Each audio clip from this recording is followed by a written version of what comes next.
Hello my friends, today we will take a look at Canon EOS M50. EOS M50 is one of the most controversial cameras on the market, and in this video I will try to evaluate how does the EOS M50 fulfill the requirements of social media content creators, vloggers, advanced consumers, and beginner photographers and videographers. I will make one more review where we will take a look at whether the M50 is also good enough for professionals if you use proper setup with lens, adapter, cage, and so on, and the comparison with Sony a6300 or a6500 and Panasonic G85 will be coming out soon as well, so stay tuned. For now, let's take a look at the handling and build quality. EOS M50 is a tiny camera. It is really surprisingly small, and it is actually significantly smaller than Sony a6000 series. The weight is just 390 grams, so it is very portable and very travel friendly. It is made entirely of plastics, and the materials used are not particularly impressive to be honest, but the build quality is still okay. It doesn't feel too fragile, but it definitely doesn't feel like a premium product. It has quite nice grip with good shape. It is small to keep the overall size of the camera small, but for the size, the ergonomics are actually quite good. M50 has a in-body flash that needs to be flipped out manually, and it also has proper loopholes for the strap that can take thicker peak design anchors without using those annoying triangles. Battery hatch is of course on the bottom of the camera. The SD card slot is also there.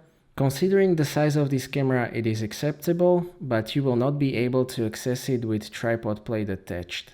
SmallRig actually makes a cage with integrated Orca Swiss plate that will enable you to access the battery compartment. EOS M50 is not weather sealed, but there are solid covers on the ports, so it should survive a couple of raindrops. Regarding the controls, there is only one exposure dial on this camera, but that is fine for intended purposes. Cameras such as these are made to be used in semi-automatic modes, where you for example control aperture and you let the camera set everything else, and in manual mode you can use the exposure compensation button to change the dial functionality between the aperture and the shutter speed. There are 7 customizable buttons on the M50. The options are pretty limited and some of the buttons also don't feel that great. But I can forgive the M50 all of that, because it is still one of very few cameras that are meant to be controlled through the touchscreen. M50 has fully rotatable 3-inch touchscreen with 1,040,000 dots, which is quite good resolution. The brightness is also very good if you set it to one of the higher settings, and the responsiveness to touch is also very good. The user interface of the M50 is very different than on any other camera that I have used before, because you can control everything through the touch screen. You can select the focus point on the screen, change all of the exposure settings, access all of the frequently used settings to very good quick menu, and you can even take pictures by touching the screen. So this definitely is one of the most modern cameras in terms of user interface. M50 also uses Canon's new Digic 8 processor, so everything is very responsive as well. It is a very different experience though, and if you are used to handle other brands' camera, it will take some time to get used to it, but I generally do like this user interface in cameras such as the EOS M50. There is also a viewfinder on the M50. It is 2.36 million dot viewfinder, so the resolution is fine, but the magnification is only 0.62 times, so it is definitely on the smaller side, but it is still usable, fairly bright. And for cameras such as this, it is completely fine, and I am happy that it is in the EOS M50 at all. Before we get to the image quality, let's talk about the best thing about this camera, which is dual pixel autofocus system. Canon is not exactly a leader in technology nowadays, but their dual pixel autofocus is still great. Canon and Sony are still leaders in video autofocus, although the Panasonic is getting closer with their DFD contrast autofocus in the G9. All of the samples in this video were shot using the 15 to 45mm f3.5 to 6.3 kit lens. And in stills mode, the autofocus in M50 works great with native lenses. It focuses basically instantly, the reliability is also very good. For the situations that this camera will typically be used in, it works very well.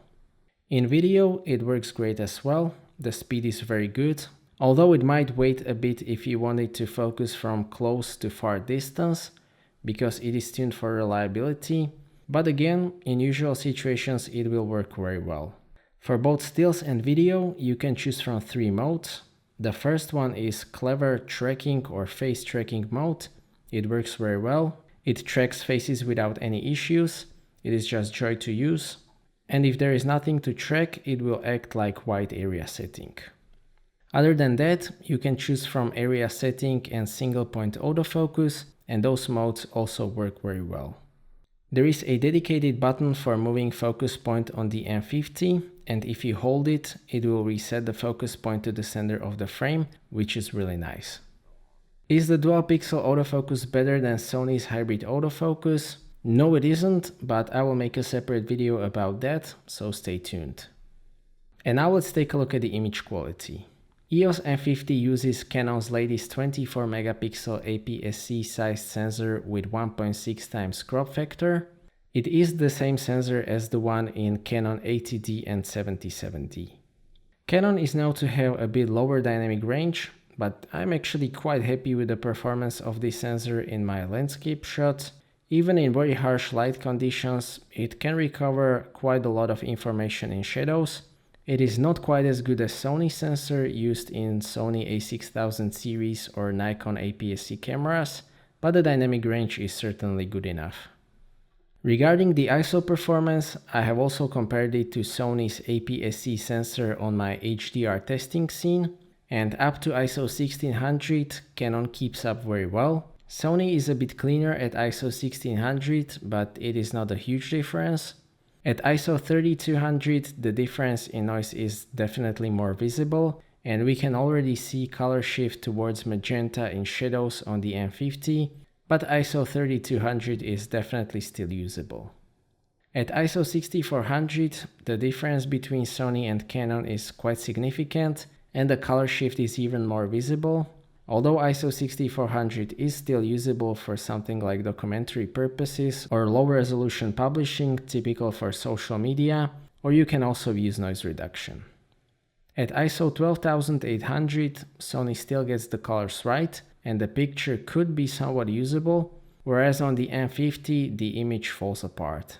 So ISO 6400 is as high as I would go on EOS M50 in case that you really need to do so. But overall, I am quite happy with the ISO performance on the M50. Regarding the colors, Canon color is a real deal. The colors out of the camera are very nice, very punchy and saturated. I occasionally find it to be maybe a bit too much, but overall I do like the colors of the JPEGs, and the RAWs don't need much editing if you are going for a neutral saturated look. Even though the 15 to 45mm lens that these pictures were shot with does have pretty strong kit lens look, I still like these sample shots a lot. Regarding the video, let's get the 4K out of the way first. The 4K was mostly added to the M50 for marketing purposes, so for all-round use, consider the M50 to be a 1080p camera. The 4K on M50 has quite limited use, because it only uses 8 megapixels in the center of the frame, so there is 2.56 times crop instead of 1.6 times, which will give you 61mm full frame equivalent focal length on the wide end of your kit lens. At Canon, they have also decided to disable dual pixel autofocus for 4K video and leave you with poor contrast based autofocus. There is also a terrible amount of rolling shutter in 4K video, despite that there is no downsampling. So the 4K is only usable for forced telephoto shooting of non-moving subjects or slowly moving subjects with manual focus, so you can for example use it for interviews. The 1080p on the M50 is actually quite good. The codec is not the greatest, it shoots MP4 files. The image quality can be good, but you need to figure out the right picture style settings, especially the sharpening is pretty aggressive in standard profile, but I will make a video about that soon. You can shoot 24, 30 and 60 frames per second video in NTSC setting, and 25 and 50 frames per second video in PAL setting, which gives you 2.5 times slow motion on NTSC or 2 times slow motion on PAL. There is also 100 or 120 frames per second slow motion mode in 720p, but that is with no sound and no continuous autofocus. On the M50 you can either use fully automatic settings or fully manual settings to shoot video. Automatic is okay if you want to document things and you don't really care about the image quality that much, but what will happen is that on a bright day the camera might choose very high aperture where the sharpness of your lens is not good, which will result in quite poor image quality. Unfortunately, it is not possible to use aperture priority or shutter speed priority in video, which is a real bummer for me. You can only use auto ISO in manual settings. There is also a time-lapse mode. It produces sped up video in 4K or 1080p with your desired settings. It is actually quite useful for saving space on SD card because you don't need to shoot regular video and adjust the playback speed in post. Unfortunately, there is no built-in intervalometer that would just take stills that you would be able to make into the time-lapse in post, which is a shame because I would really like to have that in M50. Big deal for shooting the video is that there is microphone input on the M50, which is really great, so you can use shotgun mic or lav mic to record audio. Unfortunately, you can't see the levels on the screen while you are shooting the video, but I've been using automatic levels and I'm actually quite happy with the quality of audio that I get this way.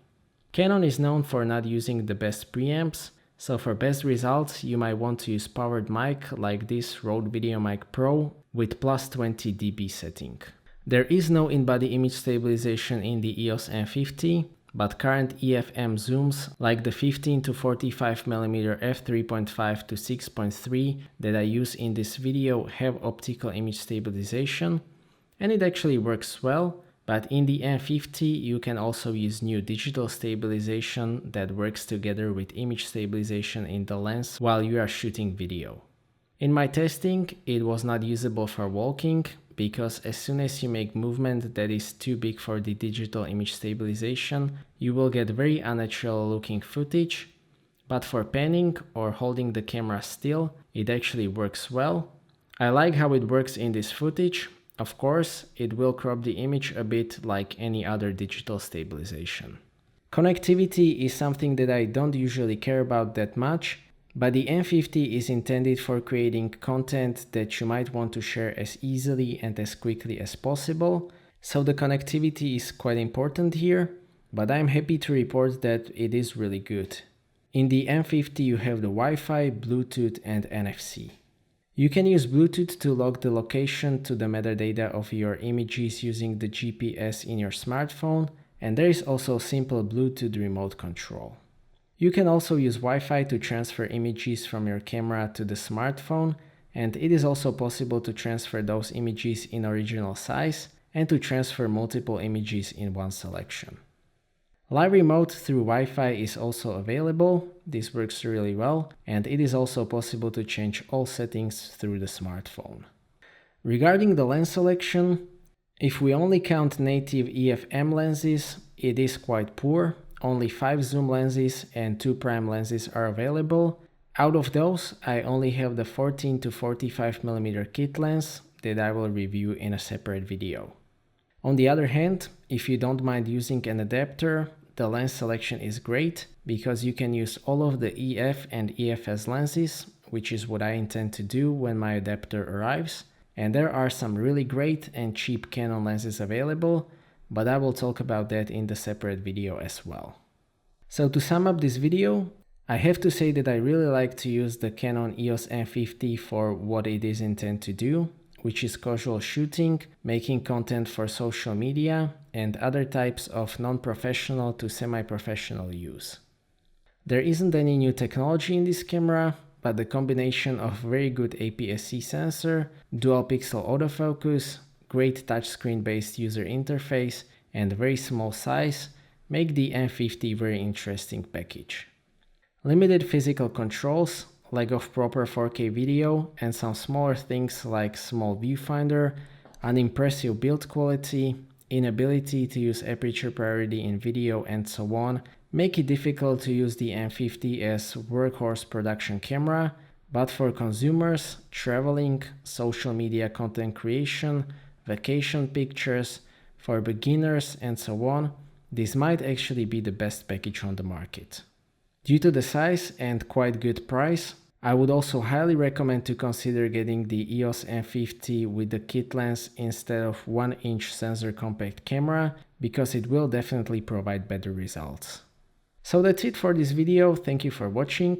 I hope that you liked this video and that you have found it to be useful. Stay tuned for more videos and maybe consider subscribing if you don't want to miss my future content. I appreciate your feedback in form of thumbs up or thumbs down. If you would like to ask anything or share your opinion, please do so in the comment section, and see you next time.